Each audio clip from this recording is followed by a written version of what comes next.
O'rtoqlar, kechagi postga qo'ygan videomizda aktiv yaxshi bo'lmaganligi uchun postdan videoni olib tashlagandik. Bugun o'sha videoni qaytadan postga qo'ydik. Zarfshon akaning challenge'larini bugun oxirgi kuni ekan. Kommentariyaga Zarfshon akani atmetga qilib ketamiz. Paddishkani ayamaymiz. Olg'a.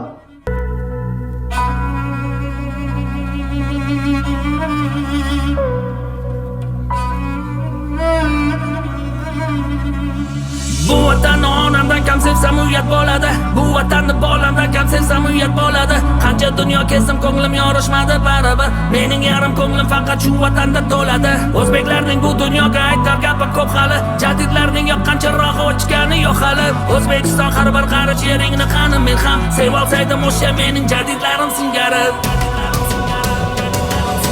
Cho'lpon ekkanni holdan bo'stonlarim bor mening. Usmon Nosirdan qolgan dostonlarim bor mening. Mahmud Xo'ja Behbudiy maktablarim bor mening. Ilm uchun jon bergan jadidlarim bor mening.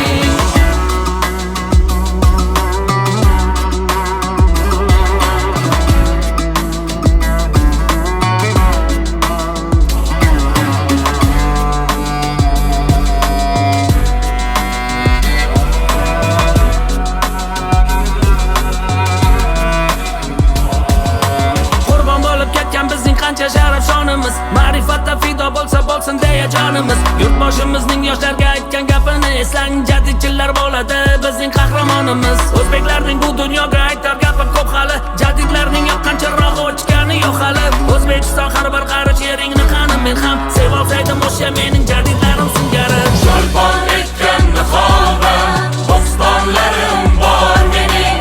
Usmon Nosirdan qolgan dostonlarim bor mening. Mahmud Xo'ja Behbudiy maktablarim bor mening. Ilm uchun jon bergan jadidlarim bor mening. Bugun O'zbekiston har tomonlama kuch va qudratga ega har tomonlama himoya qilganlarda O'zbekiston o'zini haddini bil fitnachi bu yurtni yomonlama. Bugun O'zbekiston so'zini ayta oladi, butun dunyo maydonida maqsad sari boradi. Sportda, ilm-fanda, har sohada bemalol, butun dunyo maydonida raqobatda shon